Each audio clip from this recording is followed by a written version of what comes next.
To learn about the off-grid lifestyle and to be inspired to live your dreams, click subscribe so you don't miss anything. Hit the bell notification.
So today, again, I have to filter some drinking water through our Berkey water purification system. This thing is the greatest thing. I'm really glad that I got this. I mean, I got it a few years ago. If you don't know what these are, do your research on these. These are the best thing. We've used it for everything during our nomadic lifestyle. It purifies water. We've used it out of streams. We've used it out of two streams, one in Utah and one in South Dakota. And we use it all the time. Every time we have drinking water, we use the Berkey. But I have noticed there has been a lot less people saying to me that I can't do something. When I first got here on this property, everybody was telling me what I couldn't do. Oh, you can't use that well. Oh, you can't use an IBC tank. Oh, you can't build a tiny house. Oh, you got code restrictions. You got this and this. And it just goes on and on. But the one thing people still complain about is my well. And that's why I have the Berkey, is because I don't have any faith in any water source. For example, when we got here, installed the well pump, I shocked the well, I did everything I was supposed to do, and I had a problem with the well. Unexpected. Well, if I hadn't been drinking Berkey water, I might have accidentally drank well water that was potentially contaminated. I am not a sponsor for Berkey. I just really like the Berkey. I was watching a video the other day of another off-grid family. And he was showing everybody his hand-dug well pump. And you know, it was one of these where you pump it by hand.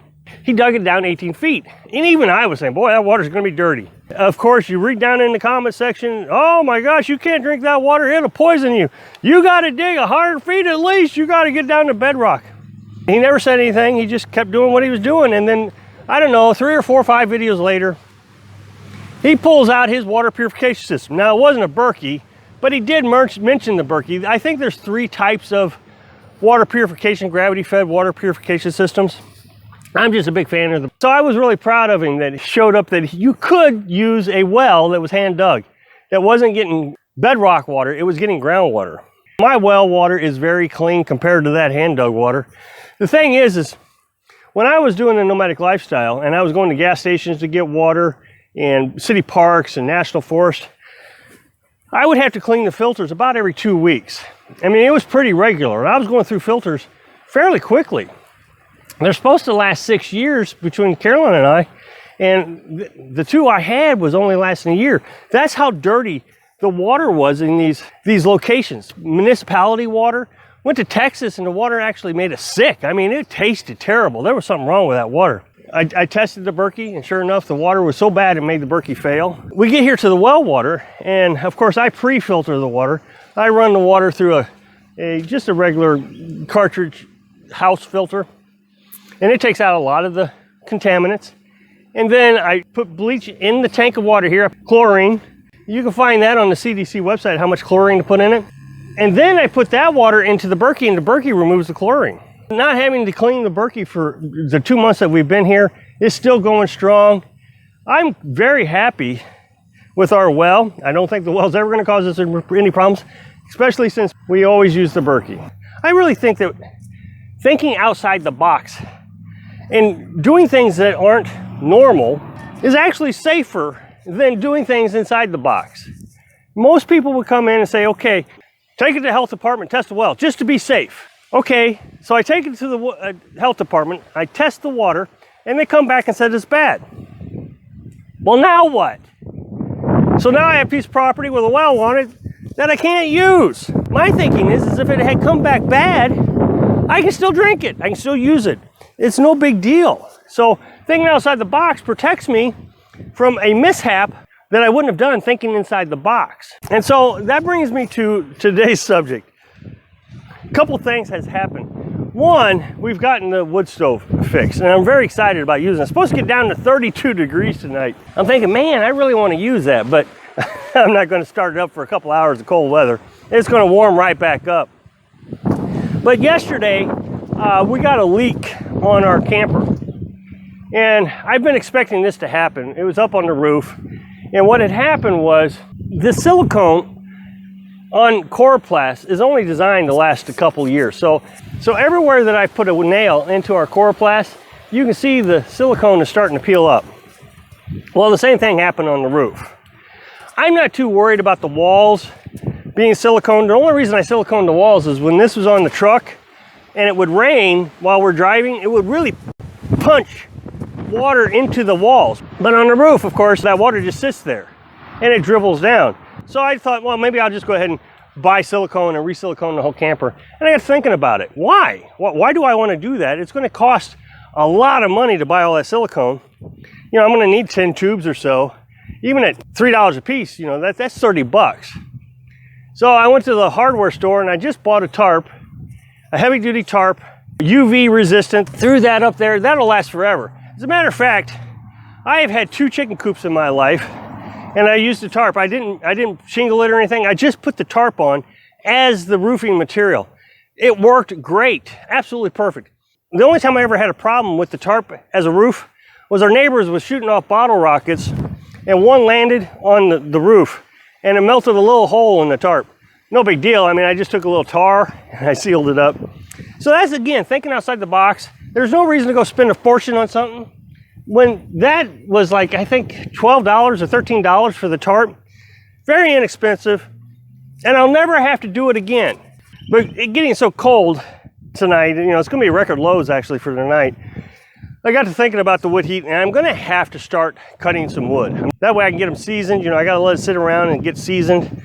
I need to get started pretty soon, but I don't have a chainsaw. My chainsaw is at my mom's house, and it's, I think, 2 or 3 hours away from here to there. So I've been trying to figure out what to do.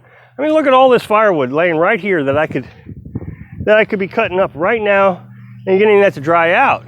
And I just don't have the time right now. I mean, I'm building a house and I'm getting the property ready and, you know, I'm building things, getting ready for winter. I just don't have the time to run up there right this minute, although it would be nice to visit her. So Carolyn and I have been talking about, well, maybe we'll just buy a smaller chainsaw, maybe a 12-inch or a 14-inch, something like that. Get them a Home Depot for $114, I think. And that may be an option. Of course, that means that dips into our budget of building the house. We want to be careful how we spend money.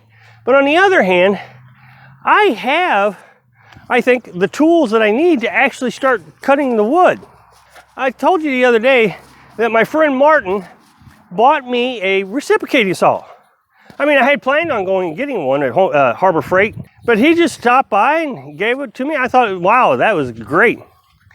I used it to cut up the trailer frame, and it worked great. Within 3 hours, I had the entire back half of the trailer frame cut off. So the nice thing about this is it can run off the generator right there, and it can run off the solar panels. It's only 6 amps, and it really works well. But I'm going to go get wood blades, the longest wood blade they got at the hardware store, and I'm going to use this with the generator to go around the property, cleaning up all that deadfall, so I can get started on collecting firewood for this winter. I don't know how much I'll get done. I got a lot to do, so I may not get the entire season. And I suspect that I'm going to have to buy some firewood for the first year. But that means all next winter, I can work all winter collecting firewood for the winter after that. You know, thinking ahead and preparing so I don't ever have to worry about firewood. Hopefully we can keep the outdoor wood heat exchanger or wood furnace, whatever you want to call it, running all winter long. And again, it didn't take very much to heat that camper up. We tested this out and the temperature went up instantly. So once again, if you think outside the box, you can save yourself a lot of money. The package of those blades is like $15. You get 5 blades and coming up with an easy solution to a big problem. So I hope I encourage you to continually think outside the box. And if you think, oh, I gotta go spend some money, stop and say, wait a minute, do I really need to spend the money? Is there another way I can do it with things I already have around the house? Is there something I can make quickly and easily? And so I hope this inspires you to live your dreams. Thanks for watching.